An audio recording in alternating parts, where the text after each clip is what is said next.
बाळराजे दऱ्याखोऱ्यातून गावागावातून आपल्या साथीदारासह वाऱ्यासारखे घोड्यावरून दौडत होते.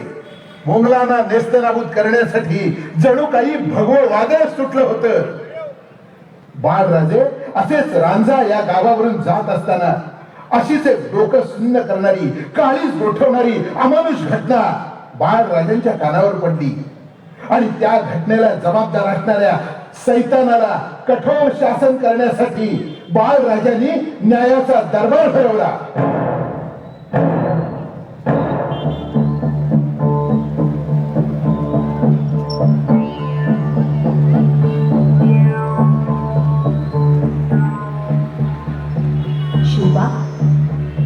तुमचा चेहरा सावजावर झेप घेणाऱ्या चौताळलेल्या वाघासारखा दिसतो. आपण अस्वस्थ का? आणि अचानक असं दरबार भरवण्याचं कारण तरी काय? ते लवकरच कळेल मासाहेब. आज आम्हाला एक कठोर निर्णय घ्यायचा आहे आणि तो निर्णय योग्य असावा म्हणून आम्हाला आपला आशीर्वाद हवा. यशस्वी व्हावा. बाजी, जीवराजे, ज्यांच्यावर अन्याय झालाय त्या रामजींना धीर देत मानाने दरबारात हजर करा. जशी आपली आज्ञा महाराज. यसाजी, जी महाराज. रांझे गावच्या त्या मस्तवाल पाटलाला मुसक्या आवळून फरफटत ठेवून या. आत्ता आणतो महाराज.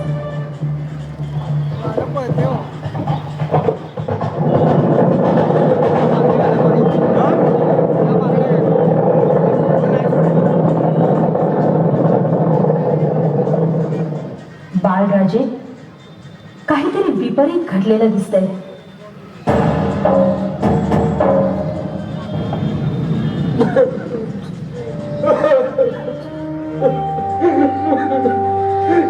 न्याय घ्या मायबाप, न्याय घ्या. माझ्या लेकीला न्याय द्या. रामजी बाबा, काल जे सत्य तुम्ही आम्हाला सांगितलं तेच सत्य आमच्या मासाहेबांना कथन करा. रडू नका रामजी बाबा, बोला. तुमच्या मुलीच्या बाबतीत काय घडलं ते न घाबरता सांगा. शिवाच्या दरबारात तुम्हाला योग्य न्याय जरूर मिळेल. आता काय आणि कसं सांगू आई? माझी मुलगी नदीला पाणी भरायला गेली. तिला पळवून नेली. तिची अब्रू घेतली. तिला सर्वांसमक्ष पाठव. साहेब, आणि हा अत्याचार उघड्या डोळ्यांनी पाहत तरी कसे बसला? राजे, सत्ताधाऱ्याला विचारणार तर कोण? कुंपणाने शात खाल्लं. आमच्या गावच्या रांझ्याच्या पाटलानंच माझ्या पोरीचं वाटोळ केलं. वाटोळ केलं. आणि साहेब, माझ्या लेकूकडे एक लाडकी मुलगीनं त्यानंतर आत्महत्या केली. मी पोरका झालो महाराज, मी पोरका झालो.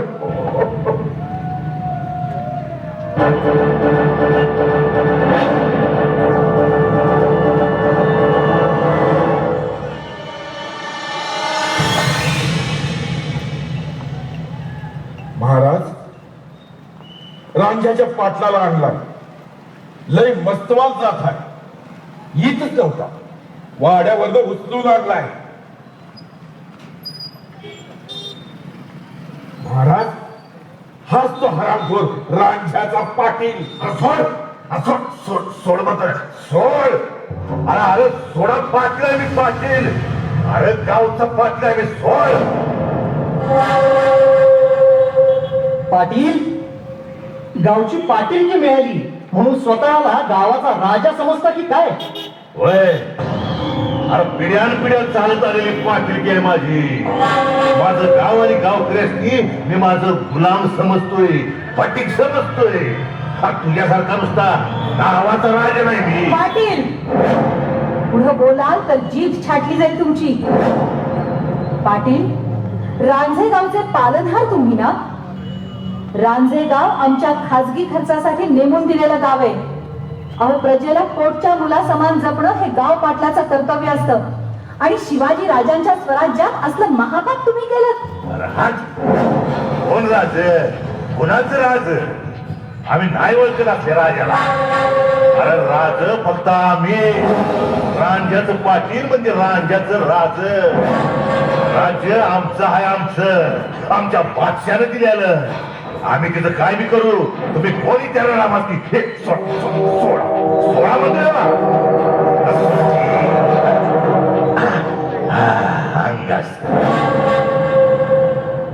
पाटील, रोहिडेश्वराच्या आशीर्वादानं स्थापन झालेल्या स्वराज्याचा अपमान करता आहात तुम्ही.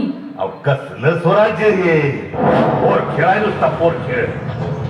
राज्य हे राजासाठी असतंय. राज्य आमचं आहे, आमचं. आणि प्रजा आमच्या सेवेसाठी आहे. ही आपली दीर्घाची 2-4 पोरं घेऊन स्वराज्य गावा उभं राहते वय मला सांगतात. पाटील, अहो 500च्या वावटात कुठं उडून जाईल तुमचं हे स्वराज्य. बन स्वराज्य बादशाहीच्या सावलीला बसला तर सारी जिंदगी अशी आईशाराबत जाईल तुमची. अहो डोळं दिपत्यात या बादशाहीनं. त्याच्यामुळं कुठंही तुमचं तेच बरं स्वराज्य. पाटील, देव, देश आणि धर्म या साऱ्यावर विश्वास ठेवून स्वराज्य उभं करू पाहणाऱ्या मावळ्याचा अपमान करता आहात तुम्ही. फेकलेल्या वतनदारांच्या तुकड्यावर ऐश करून मिशा पेरण्यापेक्षा शिवकार्यात सामील झाला असता तर देव कृपेने लाभलेल्या मर्दांगीचं बक्षीस म्हणून जरी फटका डोक्यावर मिरवला असता. आणि इतकं वय होऊन देखील उसळणाऱ्या रक्ताची मर्दानगी केली ती एका असहाय्य स्त्रीची अब्रू लुटली. आणि आम्ही आब्रू लुटली. पाटील आहे आम्ही, पाटील सगळ्या गावचं. आणि गावची दौलत ही आमची आहे. तिचा कसा उपभोग घ्यायचा, काय करायचं हे आम्ही ठरवायचं. लुटून खाऊ नाहीतर चाटून खाऊ. तुम्ही कोणी विचारणार? कोणी विचारणार? तुम्ही नाही मारत तुमचं राज्य. अहो राज्य असतंय ते फक्त बादशाचं आणि आम्ही तिथलं राज. अजून येळ गेलेली नाही. बादशाचं पायदारा पाय तयार करतील खावी तुमच्या. अहो कशाला पाहिजे असं लुटी पुढचं स्वराज्य? सोडा सगळा योग्य. पाटील, अरे वाघाला पिंजऱ्यात बांधून बाहेर खेळ करणाऱ्याच कसला आलंय राज्य? राज्य करत्यात बादशाचं सरदार आम्ही. कुत्र्यासारखं नाही जगायचं तुमच्या स्वराज्यात. पाटील, भगव्याच्या सावलीमध्ये येणार नसाल तर असहाय्य माता भगिनींची अब्रू इज्जत ओरबाडू पाहणाऱ्या तुमच्यासारख्या कोल्ह्या लांडग्यांची स्वराज्याला गरज नाही. उसकी आवाज या रामपुराची. शिवबा, या वासनांध पशुला मृत्यूदंडाशिवाय पर्याय नाही. अहो असं काय करावं लागलायचा? अहो अन्याय आहे, अन्याय आहे. पाय धरतो तुमचं. अहो माझ्या वयाकडे बघून तरी मला माफ करा. पाटील, जी तुम्हाला न्याय मिळेल, पण एक अट आहे. अहो अहो एक का? अहो 17 की माझे. बोला बोला राज बोला. रामजीच्या मुलीला आमच्या समोर उभी करा. ती सांगेल तर आम्ही तुम्हाला माफ करू. राजे अहो काय गरीबाची चेष्टा करताय सवय? मेलेला माणूस कधी जिद्द होऊन येईल का? अहो मासाहेब वाचवा. माझी चूक झाली, मला माफ करा. वाचवा मला मासाहेब. पाटील, ती पोर जेव्हा किंचाळली असेल, तडफडली असेल, तेव्हा तुम्हाला जरा सुद्धा दया आली नाही आणि आता माफी मागताय. राजे, राजा या नराधमाला तोफेच्या तोंडी द्या. तर असं करू नका राज. एवढं सोपं मरण देणं योग्य नाही मासाहेब. त्या पोरीला जितक्या वेदना झाल्या असतील त्याच्या 10 पट वेदना झाल्या पाहिजे. या पाटलाला जिवंत मरण भोगलं पाहिजे. रयतेनं याच्या तोंडावर थुंकलं पाहिजे. यसाजी, जीव या नरपशूचे हातपाय तोडा आणि गाढवावरून धिंड काढून मानाने रांझे गावातून सोडा. काय करताय? शिक्षेची अंमलबजावणी ताबडतोब करा. जीव ज्यावेळी या पाप्याच्या किंकाळ्या आमच्या कानावर पडतील त्याच वेळी आम्ही दरबार सोडून जाऊ.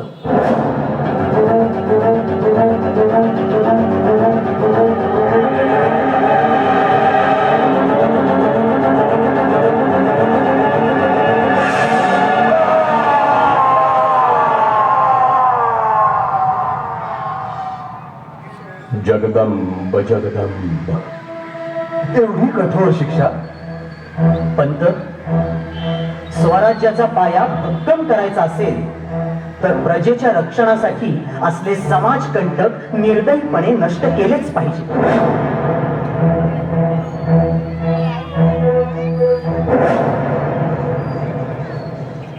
पंत, वयाच्या मानानं शिवबाला लवकरच जाळ आली.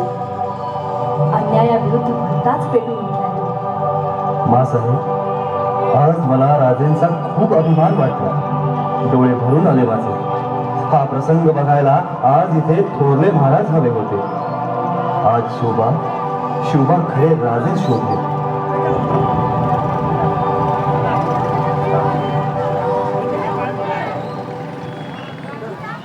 शिवरायांचे 8वावे रूप, शिवरायांचा 8वावा प्रताप, शिवरायांचा 8वावा साक्षेप भूमंडळी.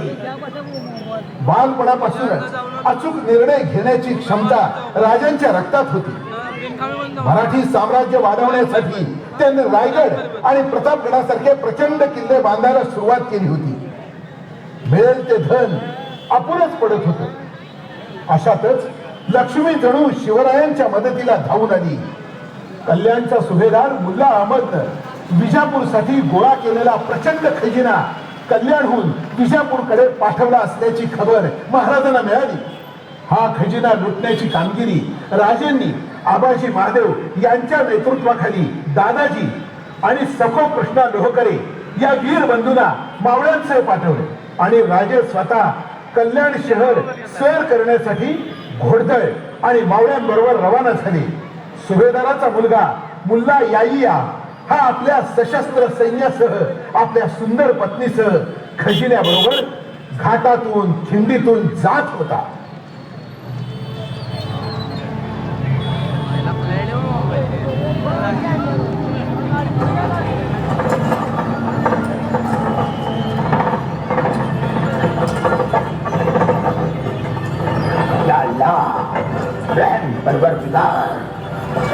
जल्दी करो, अरे किसी भी हालत में हमें इस खाई के आगे निकलना चाहिए. चलो चलो चलो. घाटी की चरण बहुत मुश्किल है सरदार. बैल आगे नहीं चल सकते. क्या बकते हो? अरे तो सब मिलके बैलगाड़ी को धक्का लगाओ, बैलों को कोड़े मारो, कुछ भी करो, लेकिन यहाँ से आगे चलो चलो चलो चलो. या अल्लाह, इसके आगे नहीं चल सकते. हाँ, ये खजाना बहुत भारी हो गया है. अल्लाह अल्लाह अल्लाह, अब क्या करे? बेगम साहिबा होशियार रहिए.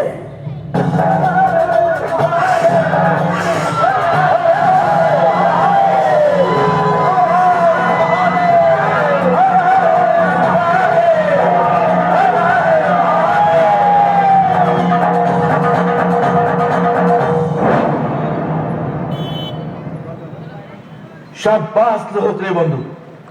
कल्याणचा खजिना लुटून आज स्वराज्याच्या उभारणीला मोठा हातभार लावला. आता मोठा अभिमानानं महाराजांच्या भेटीला जाऊया. जय भवानी. हर हर महादेव. हर हर महादेव.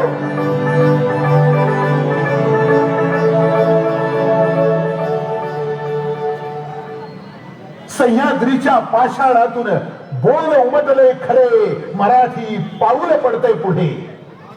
कल्याणचा खजिना लुटल्यानंतर मराठ्यांनी भिवंडी कल्याण काबीज केले. ही आनंदाची वार्ता महाराजांना सांगण्यासाठी अश्वपथक पाठवलं गेलं. आबाजी महादेवांनी कल्याण बाहेरच्या माळावर भव्य शामियाना उभा केला. कल्याणचा खजिना महाराजांच्या सिंहासनासमोर ठेवला गेला. दादाजी आणि सखो कृष्ण लोहकरे बंधू दोन्ही बाजूला उभे राहिले आणि राजे अंतःपुरातून सिंहाच्या चालीने दिमाखात शामियानात आले. आई भवानी आणि जगदंबेच्या कृपेनं सर्व काही सुरळीत झालं. दादाजी कृष्ण आणि सखो कृष्ण यांनी आबाजी महादेव यांच्या नेतृत्वाखाली जो पराक्रम गाजवला त्यास तोड नाही. कल्याणच्या खजिन्यातील हिरे माणके सोने नाणे आणि रत्नांच्या राशी पाहून आमचे तर डोळे दिपून गेले.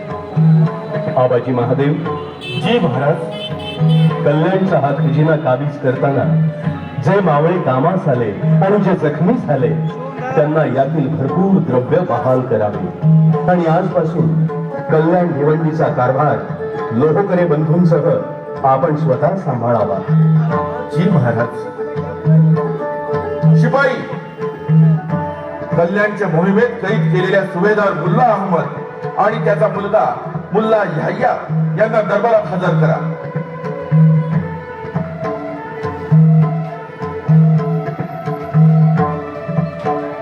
सुभेदार, आपल्या डोळ्यांमध्ये सुडाचा अंगार फुटलेला दिसतोय, पण तुम्ही अगतिक आहात. मृत्यू तुम्हाला चुकत नाही, पण शरण आलेल्या शत्रूला ठार मारण्याची रीत आमच्यात नाही. आबाजी, जी महाराज. या सुभेदार पितापुत्रांना सोडून द्या आणि इज्जतीनं विजापुरी घालवा. जशी आपली आज्ञा महाराज.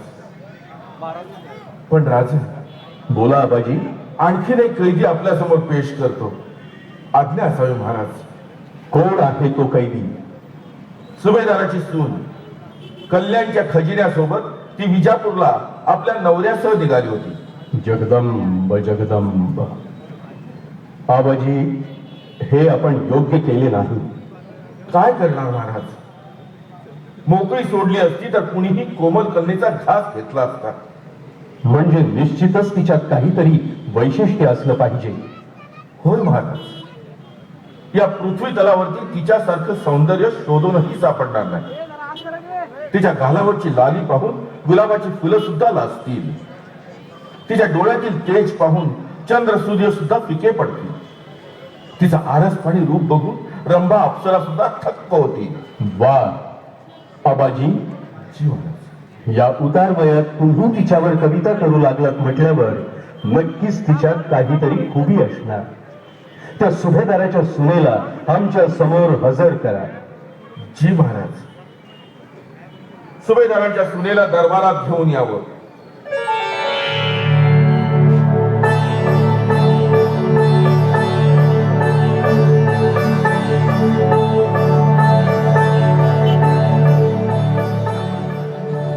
आबाजी, जी महाराज.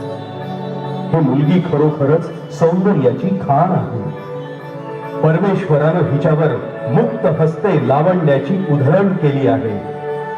आबाजी, जी महाराज. आता आपण मोकळेपणाने आम्हास सांगा की आम्ही हिचं काय करावं.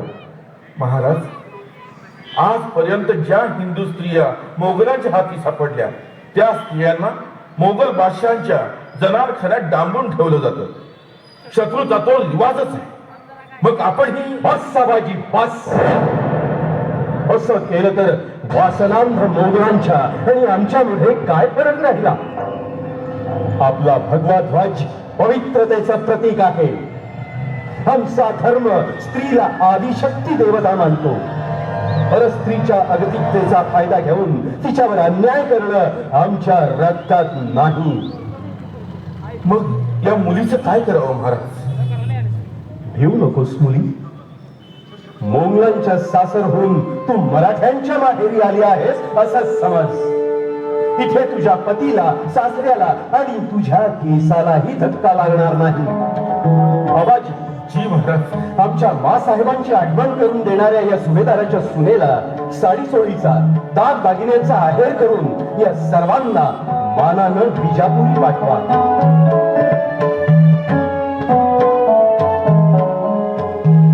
शिवाजी राजे, जिस बात की बिल्कुल भी उम्मीद नहीं थी वही हुआ हमारे साथ.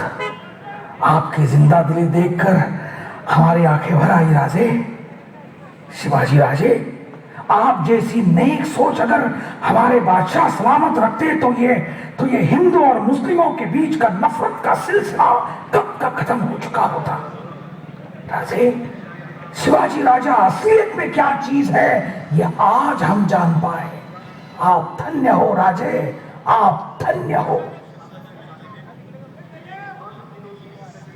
शिवबा, आज खरंच तुमच्या थोरल्या आबासाहेबांच्या स्वराज्य संकल्पनेला कळस चढवला तुम्ही. अशाच प्रकारे जातीभेद न मानता धर्माचं पालन करत रयतेचं कल्याण करा. जशी आज्ञा.